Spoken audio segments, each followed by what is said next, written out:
Hey friends, welcome back to star drama. Last part உங்களுக்கு பிடிச்சிருந்துக்கும்னு நினைக்கிறேன். இன்னைக்கு நம்ம கிசில் கான்காலர் ட்ராமாவோட 2வது பார்ட் தான் பார்க்க போறோம். ஜுனைட் தூங்கிட்டு இருப்பான். ஒரு பொண்ணு கத்துற குரல் கேட்கவும் எழுந்து பார்ப்பான். நீகள் தான் கத்திக்கிட்டு இருப்பா, என்னை விட்டுடுங்க அம்மா அம்மான்னு சொல்லி திரும்ப திரும்ப கத்திக்கிட்டு இருப்பா. ஜுனைட இந்த பொண்ணோட பெட்டுக்கும் பக்கத்து பெட்ல தான் போட்டிருப்பாங்க. இந்த பொண்ணு இதுக்காக ராத்திரி நேரத்துல கத்திக்கிட்டு இருக்குன்னு பார்த்துட்டு இருப்பான். வெனிஸ்க்கும் இவ கத்துற குரல் கேட்கும். அவளுக்கு அடிஷ்னலா ட்ரீட்மெண்ட் கொடுங்கன்னு சொல்லுவாங்க.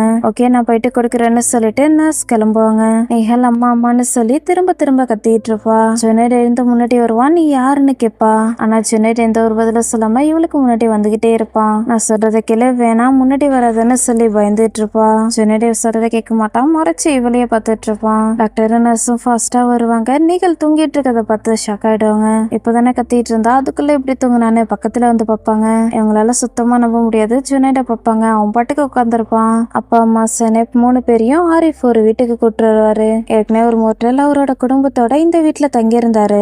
இப்ப அவரு பால்கான் வரைக்கும் ஒரு மிஷனுக்காக போயிருக்காரு. நல்ல வீடு தான் இருந்தாலும் எல்லாருக்கும் தனிப்பட்ட விருப்பம் இருக்கதானே செய்யணும்னு சொல்லுவாரு. அம்மா பேக கீழே வச்சுட்டு நிமிர்ந்து பார்ப்பாங்க. அப்பா திரும்பவுமே தலையை குனிச்சுக்குவாங்க. மொத்தத்துல அம்மாவுக்கு தலை நிமிர்ந்து பாக்குறதுக்கு கூட உரிமை இல்லைன்னு இந்த சீன்ல இருந்து தெரியும். எங்களுக்கு வேற என்ன தேவைப்பட போது, எஃப்என்டி மேல நாங்க அதிகப்படியான அன்பு வச்சிருக்கோம்னு அப்பா சொல்லுவாரு. வாங்க உள்ள போயிட்டு வீட்டை சுத்தி பாருங்கன்னு சொல்லுவாரு. அம்மாவும் செனிப்பும் உள்ள போனதுக்கு அப்புறம் அப்பா கிட்ட பேசுவாரு. வீட்டோட சாவியை கொடுத்துட்டு, இது ஃபவுண்டேஷனுக்கு சொந்தமான ப்ராப்பர்ட்டி, அதனால இந்த வீட்டுக்கு நீங்க வாடகை கொடுத்தாகணும்னு சொல்லுவாரு. உடனே அப்பாவோட முகம் மாறிடும். ஆரிஃபும் இவர் தங்கிட்டு இருக்கத பார்த்துட்டு, உங்களுக்கு கார் ஓட்ட தெரியுமான்னு கேட்பாரு. தெரியும், நான் ஆர்மில இருந்தப்ப கார் ஓட்டி இருக்கேன்னு அப்பா சொல்லுவாங்க. அப்ப நல்லது, எங்களோட ஃபவுண்டேஷன்ல இருந்து சுத்தி உள்ள ஏரியாவுக்கு சாப்பாடை டெலிவரி பண்ணுவோம், உங்களுக்கு நான் அங்கேயே வேலை வாங்கி தரேன்னு சொல்லுவாரு. எல்லாமே அல்லாவோட விருப்பப்படிதான் நடக்கும். என்னோட ஒய்ஃப் எங்களோட சொந்த ஊர்ல சாப்பாடு செஞ்சு விற்பான்னு சொல்லுவாரு. ஆமாங்க, நான் கூட கேள்விப்பட்டேன், நேத்து உங்களோட ஒய்ஃப் ரொம்ப நல்லா சமைச்சாங்கன்னு லேடிஸ்லாம் சொன்னாங்க. இன்னும் கொஞ்சம் அதிகமா உங்களோட ஒய்ஃப் செஞ்சு கொடுத்தாங்கன்னா எஃப்என்டிக்கு கொடுக்கலான்னு எல்லாரும் சொல்லிட்டு இருந்தாங்கன்னு சொல்லுவாரு. அவளால முடிஞ்சதுன்னா கண்டிப்பா செஞ்சு கொடுப்பான்னு அப்பா ஹாப்பியா சொல்லுவாங்க. மிஸ்டர் இட்ரிஸ் சொந்தமா ஒரு பேக்கரி வச்சிருக்காருன்னு சொல்ல வருவாரு. இவர் முழுசா சொல்லி முடிக்கிறதுக்குள்ளேயே அப்பா பேசுவாங்க. ஆமா, இதை பத்தி என்னோட ஒய்ஃப் கிட்ட அவங்க ஏற்கனவே சொல்லியிருக்காங்க. அவ என்கிட்ட நைட்டு சொன்னா, வீட்டுல இருந்து சமைச்சு கொடுத்தா எனக்கு எந்த பிரச்சனையும் இல்லைன்னு சொல்லுவாரு. நீங்க எதுவும் கவலைப்படாதீங்க, அங்க இருக்கிற எல்லாரையும் நாங்க ரொம்ப க்ளோஸா பார்த்துட்டு இருப்போம், அங்க இருக்கிறவங்க எல்லாரும் நம்மளோட ஆளுங்க தானே சொல்லுவாரு. அப்பா பக்கத்துல வந்து பேசுவாரு. நம்பிக்கையே இல்லாத என்னோட தங்கச்சி இங்கேதான் இருக்காளான்னு கேட்பாரு. அவங்க இஸ்தான்புல்ல இருக்காங்கன்னு மட்டும்தான் எங்களுக்கு தெரியும், யாரும் அவங்கள பார்க்கல, யாரும் அவங்கள பத்தி எதுவும் கேள்விப்படலன்னு சொல்லுவாரு. அப்பாவுக்கு இப்பதான் நிம்மதியா இருக்கும். அவ எங்களை விட்டு தூரமாவே இருக்கட்டும்னு சொல்லிட்டு வீட்டுக்குள்ள போயிடுவாரு. ஆரிஃப்க்கு இவரு பண்றதெல்லாம் பார்க்கும்போது கொஞ்சம் வித்தியாசமா தான் இருக்கும். கிளம்பி போயிடுவாரு. செனிப் அம்மா கிட்ட, நான் ஸ்கூலுக்கு போறத பத்தி அப்பா கிட்ட பேசுனீங்களான்னு கேட்பா. குட் லக்னு மட்டும் அம்மா சொல்லுவாங்க. வேற எந்த பதிலும் சொல்ல மாட்டாங்க. அப்ப நான் குரான் படிக்கிறதுக்கு போகட்டுமான்னு கேட்பா. இன்னும் எதுவும் முடிவாகலன்னு சொல்லுவாங்க. நாம போயிட்டு ஆன்டியை பார்க்கலாமா, அப்பா ஏதாவது சொன்னாங்களான்னு கேட்பா. அம்மா செனிப்போட ஐடென்டி கார்டை தேடி எடுப்பாங்க. நான் என்ன சொன்னான்னு நீ கேட்டுட்டு இருக்கேன்னு அப்பா கேட்பாங்க. அப்பாவோட குரலை கேட்டுதான் அம்மா ஐடி கார்டை ஒளிச்சு வச்சிருவாங்க. நம்ம புது வீட்டுக்கு வந்திருக்கோம்ல, அதனாலதான் நம்மளோட பொண்ணு எதை பார்த்தாலும் சர்ப்ரைஸ் ஆகுறான்னு அம்மா சொல்லுவாங்க. எல்லா திங்ஸையும் வச்சுட்டு வா, நம்ம போயிட்டு பேக்கரியை பார்க்கலான்னு கூப்பிடுவாரு. முதல்ல நம்ம செட்டில் ஆகிட்டு அப்புறமா போகலாம்லன்னு அம்மா கேட்பாங்க. இன்னைக்கே நம்மள பார்த்துட்டு வர சொல்லியிருக்காங்க, அதனால நம்ம இன்னைக்கே போகணும். பேக்கரியோட ஓனர் எஃப்என்டியோட சொந்தக்காரரு, அதை நீ மறந்துடாத. சரி, இப்ப நம்ம கோர்ஸ்ல சேர்த்து விட்டுடலாம். நீ எவ்வளவு தூரம் குரான் படிச்சிருக்கன்னு கேட்பாரு. நம்ம ஊரு மாதிரி வந்ததுல நம்மளோட பொண்ணு டிஸ்டர்ப் ஆகி இருப்பான்னு அம்மா சொல்லுவாங்க. நீ எதுவும் கவலைப்படாத, என்னோட பொண்ணு குரானை மனப்பாடம் பண்ணுவான்னு சொல்லுவாரு. இன்னைக்கு ஒரு நாளாவது அவ என் கூட இருக்கட்டுமேன்னு கேட்பாங்க. ஆனா எப்போதும் போல அம்மா சொல்றத பெருசாவே எடுத்துக்க மாட்டாரு. மெரியம் வா போகலான்னு கூப்பிட்டு போயிடுவாரு. பெஸ்டி மிராவை ஸ்கூலுக்கு கூட்டு போய்கிட்டு இருப்பாங்க. மிரா ஜாலியான பொண்ணு, அவ பாட்டுக்கு பேசிக்கிட்டே வந்துட்டு இருப்பா. கெஸ்ட் எக்ஸாம்ல 2 மிஸ்டேக் பண்ணிருக்கான். இருந்தாலும் கிளாஸ்லயே அவன் தான் ஃபர்ஸ்ட் வந்திருக்கான். ஒரு கேள்வியில மிஸ்டேக் இருக்குன்றதாக டீச்சர் அந்த கேள்வியவே எடுத்துட்டாங்க. அந்த கேள்வியில மிஸ்டேக்கை கண்டுபிடிச்சதே இவன் தான். உங்களால இதெல்லாம் நம்ப முடியுதா? அவனால என்ன வேணாலும் பண்ண முடியும். அவனோட ஃபேமிலி காலேஜுக்கும் பக்கத்துலயே ஷிஃப்ட் ஆக போறாங்கன்னு சொல்லுவா. இவ பேசுறதெல்லாம் கேட்டு அம்மாவுக்கு டென்ஷன் ஆகிட்டு இருக்கும். கார்ல பாட்டு ஓடிக்கிட்டு இருக்கும். அதோட சவுண்ட் அதிகமாக்கிட்டு கத்திக்கிட்டே பாடிக்கிட்டு இருப்பா. அம்மாவுக்கு இன்னும் டென்ஷன் ஆகும். பாட்டை ஆஃப் பண்ணிட்டு போது நிறுத்துன்னு சொல்லுவாங்க. ஆனா இந்த பாட்டு உங்களுக்கும் பிடிக்கும் தானே கேட்பா. அம்மா நீ சொல்றது சரிதான், நான் இன்னும் நார்மல் ஆகலன்னு சொல்லுவாங்க. நீங்க என்ன காஃபி குடிக்கலையா, அதனால தானே நீங்க இப்படி பண்ணிட்டு இருக்கீங்க. என்ன டிராப் பண்ணதுக்கு அப்புறம் நீங்க உடனே போயிட்டு காஃபி தானே குடிக்க போறீங்க. அம்மா, நான் உங்களோட வயிற்றுக்குள்ள இருந்தப்ப நீங்க காஃபி குடிச்சீங்களான்னு கேட்பா. நீ என்ன நினைக்கிறேன்னு அழுதுகிட்டே கேட்பாங்க. ஆனா அழறது இவளுக்கு தெரியாத மாதிரி கேட்டுட்டு இருப்பாங்க. எனக்கு தெரியாது, இருந்தாலும் நீங்க கொஞ்சம் வாரம் குடிச்சிருக்கிறதுக்கான வாய்ப்பு இருக்குன்னு சொல்லுவா. ஒருவேளை இருக்கலாம்னு சொல்லி இப்பவுமே அழுதுகிட்டே பேசிட்டு இருப்பாங்க. அம்மா பிரெக்னன்சி டைம்ல உங்களுக்கு காம்ப்ளிகேட்டடா இருந்துச்சா? எடுத்துக்காட்டுக்கு சொல்லணும்னா நாசுக்கு தம்பி பிறக்கும் போது அவங்க அம்மாவால நடக்கவே முடியலையா, அவங்களோட நரம்பெல்லாம் ஒரு மாதிரி ஆகிடுச்சா. நான் அவங்களோட வயிற்றுக்குள்ள இருக்கும்போது இப்படி எல்லாம் ஆச்சு அன்னைக்குப்பா. அப்படிலாம் ஆகலன்னு சொல்லுவாங்க. பக்கத்துல வந்து ஹக் பண்ணிட்டு பேசுவா. என்னோட செல்ல அம்மா, நம்ம ரொம்ப க்ளோஸ் ஆகிட்டோம்னு சொல்லுவா. மீரா, நான் கார் ஓட்டிட்டு இருக்கேன்னு சொல்லுவாங்க. நான் சும்மா ஹக் பண்ணிட்டு தானமா இருக்கேன்னு சொல்லுவா. செல்லம், நான் சொல்றதை கேளு, நமக்கு ஆக்சிடென்ட் ஆகிட்ட போது தள்ளி போன்னு சொல்லுவாங்க. ஓகே, கன்னத்துல ஒரு கிஸ் கொடுங்க, அப்பதான் போவேன்னு சொல்லுவா. அம்மாவும் கிஸ் பண்ணிட்டு தள்ளி போன்னு சொல்லுவாங்க.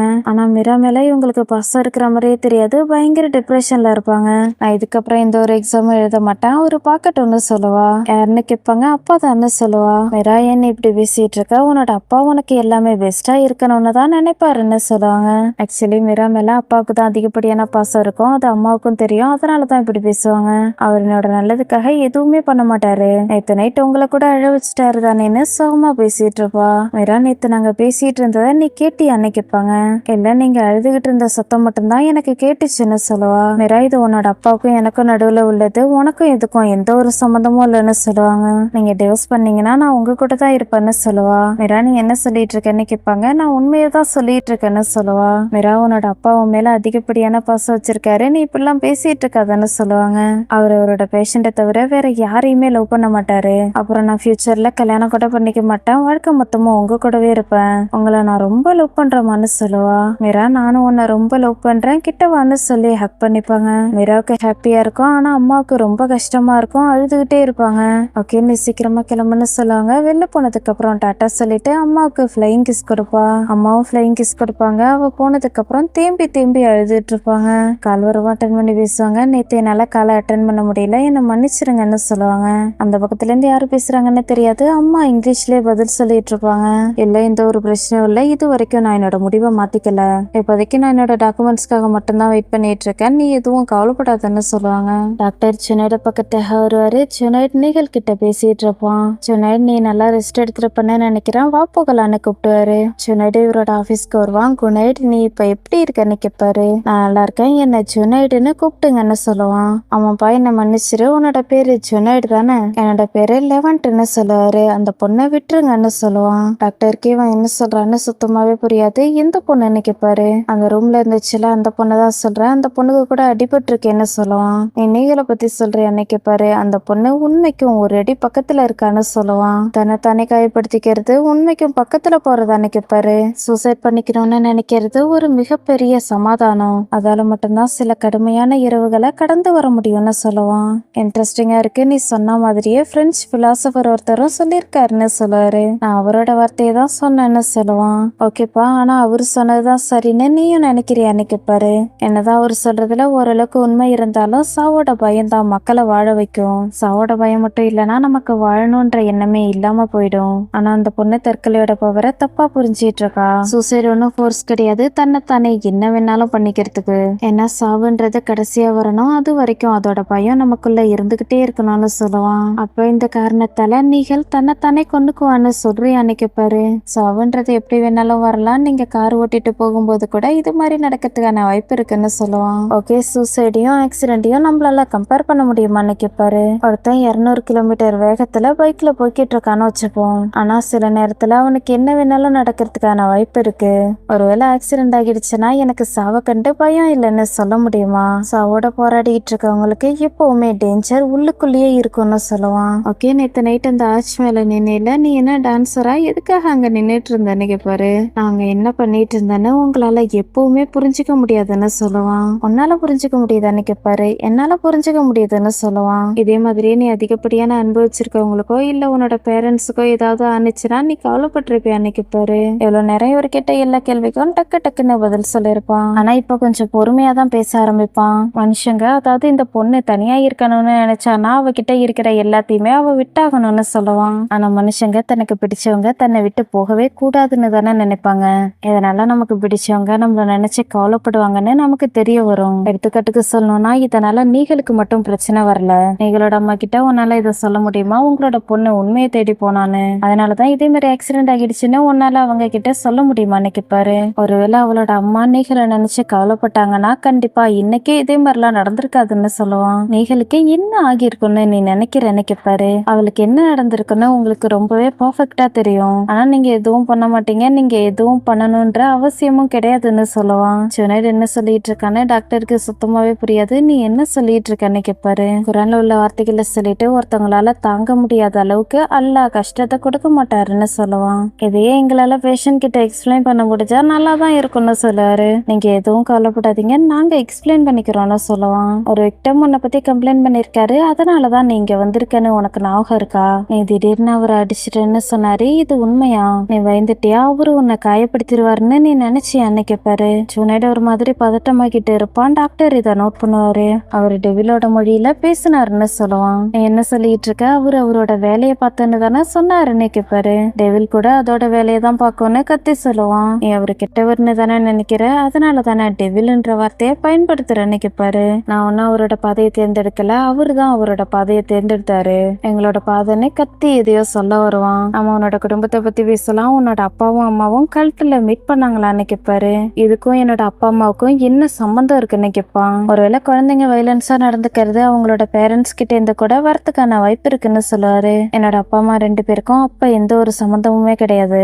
அப்ப நானும் அங்க இல்ல, என்னோட அம்மாவும் அங்க இல்ல. டாக்டர், உங்களுக்கு தெரியாத நிறைய போராட்டங்கள் இருக்கு. உங்களால அதை எப்பவுமே பார்க்க முடியாது. எனக்குன்னு ரெஸ்பான்சிபிலிட்டி இருக்கு, எனக்குன்னு நிறைய டாஸ்க் இருக்கு. உங்களுக்கு என்ன பத்தி சரியா தெரியாது. நான் என்ன பாக்குறேனோ அதை உங்களால பார்க்க முடியாது. என்ன உங்களால புரிஞ்சிக்கவே முடியாது. உங்களால என்ன புரிஞ்சிக்க முடியாது. இதுக்கப்புறமும் என்ன உங்களால புரிஞ்சிக்கவே முடியாது. உங்களுக்கு காதும் கேட்காது, உங்களால பேசவும் முடியாதுன்னு கத்தி சொல்லுவான். எஸ்ரா எப்போதும் போல கதவை திறந்துட்டு வருவா. டாக்டர், என்ன மன்னிச்சிருங்கன்னு சொல்லுவா. நான் தான் உங்ககிட்ட ஏற்கனவே டிஸ்டர்ப் பண்ணாதன்னு சொன்னலன்னு கேட்பாரு. டாக்டர், தயவு செய்து நீங்க வெளில வாங்கன்னு கூப்பிடுவா. டாக்டரும் வெளில வருவாரு. ஜுனைட் ரொம்ப கோவமா இருப்பான். எஸ்ரா, நீ என்ன பண்ணிட்டு இருக்கன்னு கேட்பாரு. ஜுனைடோட கேஸ திரும்ப வாங்கிட்டாங்க, அதுக்கான டாக்குமெண்ட்ஸ் அவரோட பெரியப்பா எடுத்துட்டு வந்திருக்காருன்னு சொல்லுவா. டாக்டர் இதை எதிர்பார்த்திருக்கவே மாட்டாரு. பெரியப்பா கிட்ட வந்து பேசுவாரு. நீங்க தப்பு பண்ணிட்டு இருக்கீங்கன்னு சொல்லுவாரு. அஸ்ஸலாமு அலைக்கும்னு பெரியப்பா சொல்லுவாரு. வலைக்கும் சலாம், தயவு செய்து நான் சொல்றத புரிஞ்சுக்கோங்க, நாங்க இப்பதான் பேச ஆரம்பிச்சோம்னு சொல்லுவாரு. டாக்டர், இது ஜுனைடுக்கு ஏத்த இடம்னு எனக்கு தோணவே இல்லை. நான் தான் உங்ககிட்ட ஏற்கனவே சொன்னல, அல்லாவோட இருப்பத்தோட அவரோட கம்ப்ளைண்ட்டை திரும்ப வாங்கிட்டாருன்னு சொல்லுவாரு. நான் சொல்றத கேளுங்க, அவன் தன்னையோ இல்ல மத்தவங்களையோ காயப்படுத்திக்கிறதுக்கான வாய்ப்பு இருக்குன்னு சொல்லுவாரு. ஜுனைடோட கேரக்டர் மத்தவங்களோட கேரக்டர் மாதிரி கிடையாது, நீங்க எதுவும் கன்ஃபியூஸ் ஆகாதீங்கன்னு சொல்லுவாரு. நான் திரும்பவும் சொல்றேன், அவனுக்கு உதவி தேவைப்படுதுன்னு சொல்லுவாரு. டாக்டர் இந்த அளவுக்கு இறங்கி வந்து பேசியும் இவரு கண்டுக்கவே மாட்டாரு. டாக்டர், எல்லாம் எல்லாருக்கும் உதவி பண்ணட்டும், ஹேவ் ஏ குட் டேன்னு சொல்லிட்டு கிளம்பிடுவாரு. ஜுனைடை இவரு கூட்டு போறதுல டாக்டருக்கு சுத்தமாவே விருப்பம் இல்ல. அம்மாவும் அப்பாவும் பேக்கரிக்கு வந்திருப்பாங்க. பெரிய கடையா தான் இருக்கும். இப்ப கூட அம்மா கடை எப்படி இருக்குன்னு நிமிர்ந்து பார்ப்பாங்க. அப்பா திரும்பவுமே தலையை குனிஞ்சுக்குவாங்க. உள்ள போயிட்டு அம்மா வேலைக்கு வர்றதுக்காக ஓனர் கிட்ட பேசுவாரு. வேலை பார்க்க போறது அம்மா தான். அவங்க எதுவும் பேசாம கதவுக்கும் பக்கத்திலே நின்னுட்டு இருப்பாங்க. அடுத்து வேலை பார்க்குற இடத்துல உள்ள எல்லாரையுமே அம்மாவுக்கு இன்ட்ரடியூஸ் பண்ணிட்டு இருப்பாங்க. செனிப்பா குரான் படிக்கிறதாக ஃபைசா கிட்ட சேர்த்து விட்டுருப்பாங்க. கிளாஸ்ல உள்ள எல்லாரும் சின்ன பிள்ளைங்களா இருப்பாங்க. செனப் மட்டும் தான் கொஞ்சம் பெரிய பிள்ளையா இருப்பா. ஆரிஃப் அப்பாவையும் ஒரு இடத்துல வேலைக்கு சேர்த்து விட்டுருவாரு. டோரோல் செய்யறதா அம்மாவோட வேலை. கடகடன்னு செஞ்சிட்டு இருப்பாங்க. அம்மாவை ஃபர்ஸ்ட் டைம் ஒரு லேடி இடிச்சிருப்பாங்க இல்லையா, அவங்கள பெஸ்டி பார்க்க வந்திருப்பாங்க. அவனதான் காஃபி குடிக்க கூடாதுன்னு டாக்டர் சொன்னாங்கன்னு கேட்பாங்க. இவங்களோட பேரு பிர்குல். நான் ஒரு நாளைக்கு ஒரு காஃபி மட்டும் தான் குடிக்கிறேன், நாம இங்க வந்துட்டோம், அவங்க இங்கன்னு பெஸ்டி கேட்பாங்க. அவங்களுக்கு ஏதாவது வேலை அரேஞ்ச் பண்ணி கொடுத்துருப்பாங்கன்னு நான் நினைக்கிறேன்னு பிர்குல் சொல்லுவாங்க. பிர்குல், என்கிட்ட அதிகப்படியான டைம் இல்ல, மெரியம் மட்டும் அவளாவே வெளில வரலன்னா என்னால எதுவுமே பண்ண முடியாது. உன்னால எப்படி எதுவுமே பண்ணாம இருக்க முடியுது? அப்புறம் என்னால எதுவும் பண்ண முடியாது, நீயே பாத்துக்கோன்னு சொல்லுவாங்க. எதுக்காக மெரியம்மா சொல்றேன்னு பிர்குல் கேட்பாங்க. அதெல்லாம் ஒண்ணும் இல்ல, நீ என்கிட்ட உதவி கேட்ட, நான் உனக்கு உதவி பண்றேன், அவ்வளவுதான்னு சொல்லுவாங்க. ஆனா பெஸ்டியோட மனசுக்குள்ள ஏதோ ஒரு பிளான் போக்கிட்டு இருக்க மாதிரி தான் தெரியும். ஆனா நீ விருப்பப்படுறத மெரியம் செய்ய மாட்டான்னு சொல்லுவாங்க. மெரியம் மட்டும்தான் சூட்டபிளா இருப்பா, என்னால உன்கிட்ட ஆர்கியூ பண்ண முடியாது. நான் உன்கிட்ட இந்த ஒரே ஒரு விஷயத்த மட்டும் தான் கேட்கறேன்னு சொல்லுவாங்க. நீ மட்டும் இல்லனா என்னால எதையுமே பண்ண முடியாது. அங்கிருந்து என்ன துரத்தி விட்டதுக்கு அப்புறம் நீ மட்டும் இல்லனா எனக்கு திரும்பவும் படிக்கிறதுக்கு வாய்ப்பு கிடைச்சிருக்காதுன்னு சொல்லுவாங்க. பிர்குல், தயவு செய்து நீ இதை பத்தி எல்லாம் பேசாதானே பெஸ்டி சொல்லுவாங்க. ஆனா நீ எதுக்காக மெரியம்மா சொல்றேன்னு எனக்கு சுத்தமாவே புரியலன்னு பிர்குல் திரும்பவும் கேள்வி கேட்பாங்க. நீ விதியை நம்புறீல, இது எல்லாத்துக்கும் விதிதான் காரணம்னு நம்ம நினைக்கலாம். அவங்க வந்தாதான் என்னால இங்க இருந்து போக முடியும், தயவு செய்து அவங்க கிட்ட பேசி கன்வின்ஸ் பண்ணன்னு சொல்லுவாங்க. அம்மா டோரோல செஞ்சு முடிச்சுட்டு பட்டர் எடுக்கிறதுக்காக வருவாங்க. நீங்க இதை எடுக்க கூடாது, இந்த பவுல்ல இருக்கிறத எடுத்துக்கோங்கன்னு சொல்லுவாங்க. பாக்குறதுக்கு ஆயில் மாதிரி இருக்கும், இது என்னன்னு அம்மா கேட்பாங்க. அவன்ல இருந்து எடுத்ததுக்கு அப்புறம் இதை அப்ளை பண்ணி திரும்பவும் அவனுக்குள்ளேயே வைங்கன்னு சொல்லுவாங்க. இதெல்லாம் சரிபட்டு வராது, எனக்கு பட்டர் தான் வேணும், இதை பத்தி எனக்கு தெரியாது, இது வேணான்னு சொல்லிட்டு அம்மா பட்டர் எடுத்துட்டு போயிடுவாங்க. எல்லா ட்ரேலையும் அப்ளை பண்ணிட்டு இருப்பாங்க. ஒரு ட்ரேல மட்டும் அப்ளை பண்றதுக்கு பட்டர் பத்தாது, எனக்கு இன்னும் பட்டர் வேணும், எங்க போயிட்டு எடுத்துக்கிறதுன்னு இன்னொருத்தவங்க கிட்ட கேட்பாங்க. அவங்க கிட்ட போயிட்டு கேளுங்கன்னு அந்த லேடி சைகையாலேயே சொல்லுவாங்க. பட்டர் தீர்ந்துருச்சு, இன்னும் கொஞ்சம் பட்டர் வேணும்னு இன்னொரு லேடி கிட்ட கேட்பாங்க. நீ எத்தனை ட்ரை பண்ணன்னு கேட்பாங்க. 5 ட்ரை பண்ணன்னு அம்மா சொல்லுவாங்க. நாங்க கொடுத்த எண்ணெயை வச்சு 20 ட்ரை செய்யலான்னு சொல்லுவாங்க.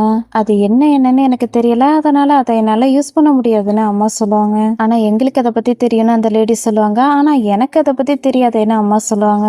அந்த லேடி கோவமா போயிட்டு கொஞ்ச நேரத்துல திரும்ப வந்து பேசுவாங்க. போயிட்டு இட்ரிஸ் கிட்ட பேசு, அதாவது ஓனர் கிட்ட பேசுன்னு சொல்லுவாங்க. அம்மாவும் அவரை மீட் பண்றதுக்காக வருவாங்க. சிஸ்டர் என்னாச்சுன்னு கேட்பாரு. எனக்கு பட்டர் வேணும்னு கேட்டேன், அவ்வளவுதான்னு சொல்லுவாங்க. உனக்கு என்ன கொடுத்துருக்காங்களோ அதை தான் நீ யூஸ் பண்ணணும்னு சொல்லுவாரு. ஆனா எனக்கு அது பத்தவே இல்லைன்னு அம்மா பிராங்கா பதில் சொல்லுவாங்க. வேற ஒரு எண்ணெய் இருக்குல்ல, அதை வச்சு பண்ணணும்னு சொல்லுவாரு. அந்த மெத்தட் எனக்கு தெரியாதுன்னு சொல்லுவாங்க. அவங்க கிட்ட கேளு, சொல்லி கொடுப்பாங்க. காலம் பொன் பண்றது, போயிட்டு வேலையை பாருன்னு சொல்லுவாரு. சரி நான் போறேன், ஆனா பாக்ஸ்ல உள்ள லேபிளை நீங்க மாத்துங்கன்னு சொல்லுவாங்க. எந்த பாக்ஸை பத்தி நீ பேசிட்டு இருக்கன்னு கேட்பாரு. நீங்க வித்துக்கிட்டு இருக்கீங்களா, அந்த பாக்ஸை பத்தி தான் பேசுறேன். அதுல பியூர் பட்டர் யூஸ் பண்றோன்னு போட்டிருக்கு. அதுல பட்டர்னு போட்டிருக்கதை எடுத்துட்டு இந்த எண்ணெயோட பேரை போடுங்கன்னு சொல்லுவாங்க.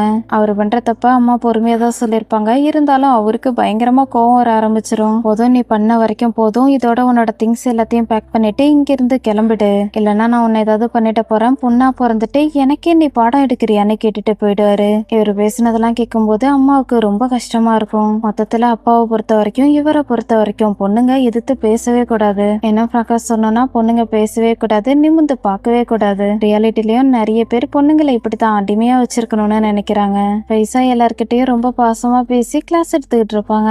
செனிப்கும் இங்க கிளாஸ்க்கு வர்றது ஓரளவுக்கு பிடிச்சிருக்கிற மாதிரி தான் தெரியும். மீரா படின்னு ஒரு பொண்ணு கிட்ட சொல்லுவாங்க. எல்லா பொண்ணுங்களும் புக்கை பார்த்துட்டு இருப்பாங்க.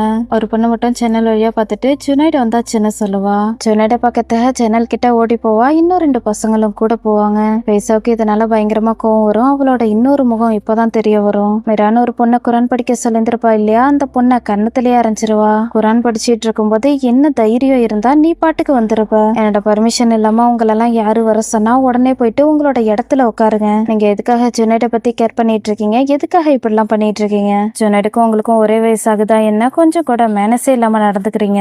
உங்களோட அக்கா என்கிட்ட நீங்க மன்னிப்பு கேட்கறதுக்காக 100 முறை பிரேயரை படிக்கணும். இதை முடிக்கிற வரைக்கும் நீங்க வெளில போக கூடாது, ரெஸ்ட் ரூம்க்கு போக கூடாது, குளிக்க கூடாது. நீங்க பண்றதெல்லாம் பாவம், இதுக்கப்புறம் நீங்க இப்படி எல்லாம் பண்ணக்கூடாதுன்னு சொல்லுவா. மீரா பாவம் தேம்பி அழுதுட்டு இருப்பா. இவ அடிச்சதால வலி தாங்க முடியாது. குட்டி பசங்களெல்லாம் திட்டிட்டு இவ மட்டும் ஜன்னல் வழியா ஜுனைடா பார்த்துட்டு இருப்பா. பைசா ஜுனைடா ஒன் சைடா லவ் பண்ணிட்டு இருக்கா, அதனாலதான் இப்படி எல்லாம் பண்ணிட்டு இருப்பா. ஜுனைடா தான் மட்டும் தான் பார்க்கணும், வேற யாரும் பார்க்க கூடாது, ஏன் சின்ன பிள்ளைங்க கூட பார்க்க கூடாதுன்ற எண்ணத்தோட தான் சுத்திட்டு இருப்பா. ஜுனைட் உள்ள வந்ததும் ஒருத்தர்கிட்ட ஒரு பேப்பரை கொடுத்துட்டு இவரை கண்டுபிடிங்கன்னு சொல்லுவான். அந்த பேப்பர்ல யாரோட பேர் எழுதிருக்குன்னு பார்த்துட்டு உடனே கிளம்பிடுவாரு. ஜுனைட் கோவத்தோட தான் இருப்பான். யாரை கண்டுபிடிக்க சொல்லியிருக்கான்றது தெரியாது. பெரியப்பா வீட்டுக்கு வந்ததுக்கு அப்புறம் ஒய்ஃப் கிட்ட ஜுனைட் வந்துட்டான்னு சொல்லுவாரு. அல்லாவுக்கு தான் நன்றி சொல்லணும்னு சொல்லிட்டு பெரியப்பாவுக்கு தண்ணி கொடுப்பாங்க. தண்ணி குடிச்சிட்டு ஹசனான்னு சொல்லிட்டு காலை நீட்டுவாரு. என்னோட காலை அமுக்கி விடுன்னு சொல்லாம சொல்லுவாரு. உடனே பெரியம்மாவும் காலை அமுக்க ஆரம்பிச்சிருவாங்க. எப்பவுமே இது நார்மலா நடக்கிறது தான் போல, என்ன பண்றது, எல்லா கஷ்டமும் உங்களுக்கு தான் வருது, இதுக்கப்புறம் என்ன ஆக போகுதுன்னு கேட்பாங்க. இதுக்கப்புறம் எதுவும் ஆகாது, அவரு கம்ப்ளைண்ட்டை திரும்ப வாங்கிட்டாரு, அல்லாவுக்கு தான் நன்றி சொல்லணும், அதோட டாக்டரோட பிரச்சனையையும் சரி பண்ணியாச்சுன்னு சொல்லுவாரு. நல்லதுன்னு சொல்லிட்டு காலை அமுக்கிட்டு இருப்பாங்க. இவரு பாட்டுக்கு எதையோ யோசிச்சுட்டு இருக்க மாதிரி தெரியும். ஆனா உள்ளுக்குள்ள உங்களுக்கு மன அமைதி இல்லாத மாதிரி தெரியுதுன்னு கேட்பாங்க.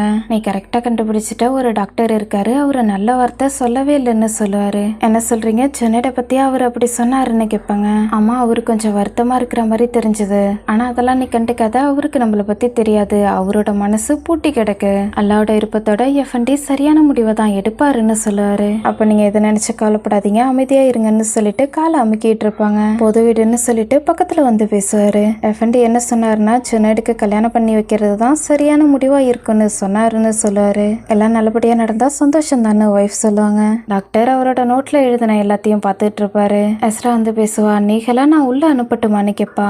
சரின்னு சொல்லுவாரு. உள்ள வந்து பேசுவா. டாக்டர், நீகள் மெடிக்கல் எக்ஸாமினேஷனுக்கு ஒத்துக்கவே இல்லை, ப்ராசிக்யூட்டர் உங்களோட முடிவு என்னன்னு தெரிஞ்சுக்கிறதுக்காக வெயிட் பண்ணிட்டு இருக்காருன்னு சொல்லுவா. டாக்டருக்கு யோசனையாவே இருக்கும். கொஞ்ச நேரத்துல நீகள் வருவா. நீகள் வந்து உட்காரு, நான் உங்ககிட்ட ஒரே ஒரு கேள்வி மட்டும் கேட்கிறேன், அதுக்கு நீ பதில் சொல்லிட்டு நீ விருப்பப்பட்ட மாதிரியே போயிடலாம். உன்னோட சிஸ்டரை நினைச்சு நீ கவலைப்படுறியான்னு கேட்பாரு. அழுதுகிட்டே இருப்பா. இவ அழுகிறதுல இருந்தே டாக்டருக்கு பதில் கிடைச்சிரும். உடனே வெளில வந்து ப்ராசிக்யூட்டருக்கு கால் பண்ணி பேசுவாரு. ஹலோ, என்ன மன்னிச்சிருங்க, இது ரொம்ப அர்ஜென்ட், அதனால தான் என்னோட போன்ல இருந்து கால் பண்றேன். நிகழ் சாட்சி சொல்றதுக்கு தயாரா இருக்கா? அன்பார்ச்சுனேட்லி அவளோட அப்பா தான் எல்லாத்துக்கும் காரணம்னு சொல்லுவாரு. எஸ்ரா இவர் சொன்னது எல்லாத்தையும் கேட்டுட்டு இருப்பா. இப்பதான் அவளுக்கு நிம்மதியாவே இருக்கும். இவ்வளவு நாள் நீகள் பேசியிருக்கவே மாட்டா, இப்போ அவ பேசினதை நினைக்கும் போது சந்தோஷமா இருக்கும். என்னாச்சு, அப்பாவுக்காக நீங்க அல்வா செஞ்சிட்டு இருக்கீங்களான்னு ஃபேஸா கேட்பா. என்னை பயமுறுத்திட்ட கிளாஸுக்கு போகாம இங்க என்ன பண்ணிட்டு இருக்கேன்னு கேட்பாங்க. அந்த பொண்ணுங்க என்ன கோவப்படுத்தினாங்க, அதனால நான் அவங்களுக்கு பனிஷ்மெண்ட் கொடுத்துட்டேன்னு சொல்லுவா. டீச்சருக்கு ஹைஜீன் அளவுக்கு நீ ஆக வேண்டாமா, நீ இப்படிலாம் பண்ணக்கூடாதுன்னு அம்மா அட்வைஸ் பண்ணுவாங்க. அம்மா அவங்க மரியாதையே இல்லாம நடந்துக்கிறாங்க, நாங்க என்ன விளையாண்டுகிட்டா இருக்கோம், இப்படியே போனுச்சுன்னா அவங்கள ஒருத்தவங்க கூட சரியா படிப்பாங்கன்னு எனக்கு தோணலன்னு சொல்லுவா. அவங்க கண்டிப்பா படிப்பாங்க, நீ நல்லா சொல்லி கொடு, கண்டிப்பா அவங்க படிப்பாங்க. நீ அவங்க கிட்ட அன்பை காட்டணும், அதுக்கு பதிலா பனிஷ்மெண்ட்லாம் கொடுக்க கூடாது. நான் சொல்றது கேளு, பொண்ணுங்க எப்பவுமே அழகா எலிகண்டா பேசணும், கடுமையான வார்த்தைகளை பேசி ரூடா அவங்க கிட்ட நடந்துக்காத, தயவுசெய்து அவங்கள பயமுறுத்தாத, அவங்க உன் மேல அன்பை காட்டுற மாதிரி நடந்துக்கோன்னு சொல்லுவாங்க. அம்மா நான் எப்பவுமே பயந்துகிட்டு இருக்கேன், அவங்களும் கொஞ்சம் பயப்படட்டும்னு சொல்லுவா. நான் சொல்றது கேளு, அல்லாவை தவிர வேற யாருக்கும் பவரும் ஸ்ட்ரென்த்தும் இருக்காதுன்னு சொல்லுவாங்க. சரிம்மா நீங்க சொன்ன மாதிரியே இருக்கட்டும்னு சொல்லிட்டு தயங்கிட்டே இருப்பா. என்னாச்சுன்னு கேட்பாங்க. சுனைட பத்தி அப்பா எதுவுமே சொல்ல மாட்டேங்கிறாங்க, நேத்து நைட்டு அவனுக்கு ஏதாவது ஆகியிருக்குமோன்னு யோசிச்சு எனக்கு தூக்கமே வரலன்னு சொல்லுவா. அமைதியா இப்பெல்லாம் பேசிட்டு இருக்காத, சுவருக்கு கூட காது இருக்கும், நடக்கணும்னு இருந்தா கண்டிப்பா நடக்கும், நீ எதுவும் கவலைப்படாத. அதோட எஃப்என்டி சுனைடோட கல்யாணத்தை பத்தி பேசியிருக்காரான்னு சொல்லுவாங்க. ஃபேஸாவுக்கு ஷாக்கிங்கா இருக்கும். அல்வா சாப்பிட்டுட்டு இருந்திருப்பா, அப்படியே புறையற ஆரம்பிச்சிரும். அம்மா நீங்க என்ன சொல்லிட்டு இருக்கீங்க, அல்லாவுக்கு தான் நன்றி சொல்லணும், அம்மா என்னோட கனவு நிஜமாக போகுதுன்னு கத்திக்கிட்டு இருப்பா. எதுக்காக நீ ரொம்ப சந்தோஷப்பட்டு இருக்க, உன்னோட அப்பா எப்படி புரிஞ்சுக்குவாருன்னு கேட்பாங்க. அம்மா நீங்க மட்டும் அவர்கிட்ட சொன்னீங்கன்னா கண்டிப்பா புரிஞ்சுக்குவாரு, நேத்து நைட்டு நான் தூங்கல, அவ்வளவுதான், இன்னைக்கு என்னால சுத்தமா தூங்க முடியாது போலியேன்னு சொல்லிட்டு இருப்பா. நீ அமைதியாயிரு, எதுவும் பேசாத, எஃப்என்டின்னு சொல்லுவாங்க. ஃபேஸா அம்மாவை பேசவே விட மாட்டா. எஃப்என்டிக்கு எல்லாமே தெரியும். அதோட ஜுனைட் லீடர் ஆகிட்டானா என்ன ஆகும்னு நீங்க யோசிச்சு பாத்தீங்களா? நான் அவங்க கூட இருந்தேன்னா அப்பா எதை நினைச்சும் கவலைப்பட வேண்டிய அவசியம் கிடையாதுன்னு சொல்லுவா. அம்மா நீ சொல்றது சரிதான்னு சொல்லி அம்மாவும் யோசிக்க ஆரம்பிப்பாங்க. அம்மா தயவு செய்து நீங்க இதை பத்தி பேசுங்கன்னு சொல்லிட்டு அல்வாவை சாப்பிடலான்ட்டு போவா. போது நிறுத்து, நீ சாப்பிடாத, கனவு உலகத்திலே நீ இருக்கன்னு நினைக்கிறேன், இதுக்கப்புறம் நீ எப்படி உட்காந்துருக்க, எப்படி எழுந்திருக்கிற, எப்படி சாப்பிட்ற, எப்படி தண்ணி குடிக்கிற, எல்லாத்த பத்தியும் நீ யோசிக்கணும். இன்னும் நீங்க என்ன பண்ணிட்டு இருக்க, நீ போயிட்டு இப்ப கிளாஸ் எடுக்கணும், நீ மட்டும் இப்ப கிளாஸ்ல இல்லைன்னு எஃப்என்டிக்கு தெரிஞ்சதுன்னா என்ன நடக்கும்னு உனக்கு தெரியுமான்னு கேட்பாங்க. சரிம்மா நான் கிளம்புறேன்னு சொல்லிட்டு சிரிச்சுக்கிட்டே போய்கிட்டு இருப்பா. பைசா சந்தோஷமா இருக்கிறத பார்க்கும்போது அம்மாவுக்குமே ஹாப்பியா இருக்கும். அம்மா இந்த கடையை விட்டு போகலான்னு திங்ஸ் எல்லாம் எடுத்துட்டு வெளில போவாங்க.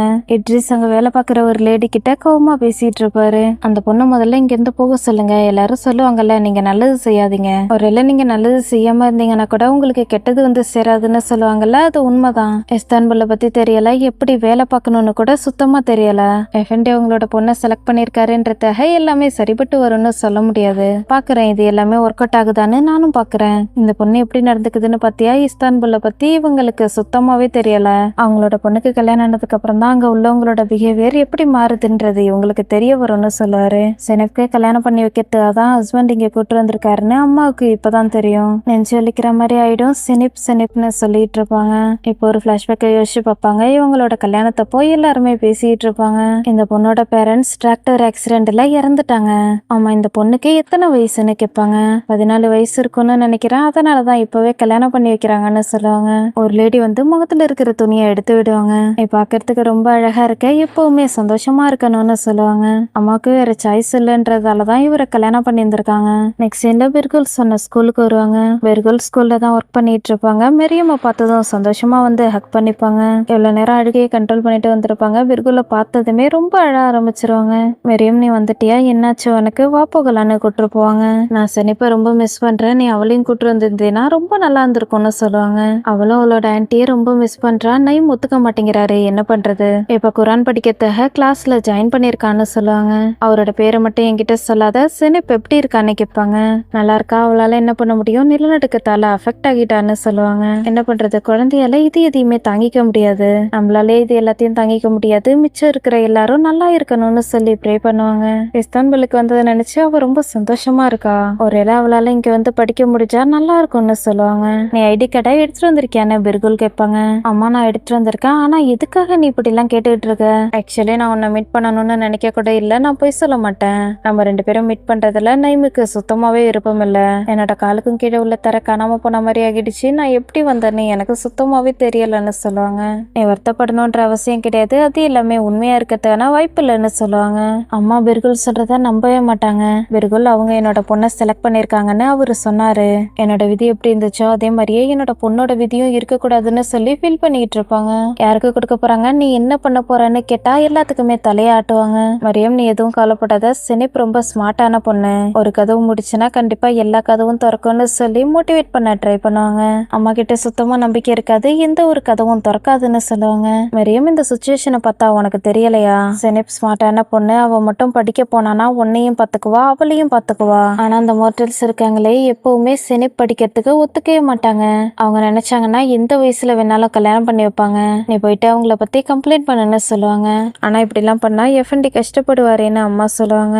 அவங்க கஷ்டப்பட்டா படட்டும், அப்பதான் உன்னால வெளில வந்து வேலை பார்த்து சம்பாதிக்க முடியும். அதுக்கப்புறம் வாழ்க்கையில எந்த கஷ்டம் வந்தாலும் உன்னால கண்டிப்பா சமாளிக்க முடியும். என் நைமா லவ் பண்ணலன்னு எனக்கு நல்லாவே தெரியும். அவரு உன்னோட பொண்ணோட வாழ்க்கையவும் நாசமாக்கிடுவாரு. மரியம், இஸ்தான்புல் தான் உனக்கு கிடைச்ச ஒரே ஒரு வாய்ப்புன்னு சொல்லுவாங்க. நான் எப்படி சம்பாதிக்கிறதுன்னு கேட்பாங்க. ஒரு வேலை இருக்கு, அவங்க நல்லாவே பணம் கொடுப்பாங்கன்னு பிர்குல் சொல்லுவாங்க. நைம் என்ன எப்பவுமே வேற எங்கேயும் வேலை பார்க்கறதுக்கு விடவே மாட்டாருன்னு சொல்லுவாங்க. இதை எப்படியாவது சரி பண்ணிக்கலாம், உன்னோட பொண்ணை வெளில கூட்டிட்டு வரதுக்கு முதல்ல பாருன்னு சொல்லுவாங்க.